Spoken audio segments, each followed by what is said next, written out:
कयाधूचे पाणी इसापूर धरणाकडे नेण्यास हिंगोलीकरांचा विरोध. प्रक्रिया रद्द करण्यासाठी आमदार संतोष बांगर घेणार मुख्यमंत्र्यांची भेट.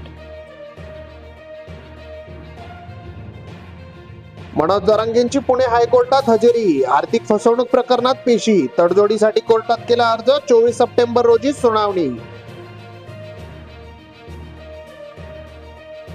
पालिका कर्मचाऱ्यांचा संप सुरूच. उद्यापासून अत्यावश्यक सेवाही बंद होणार. जुनी सेवानिवृत्त वेतन योजना लागू करण्याची केली मागणी.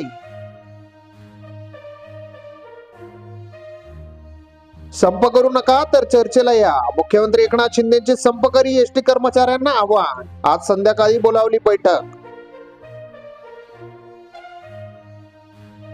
आता औरंगजेब हार्ट अटॅकने गेला असे म्हणाल जितेंद्र आव्हाड यांचा फडणवीस यांना टोला. इतिहासाचे विकृतीकरण करण्याचा केला आरोप.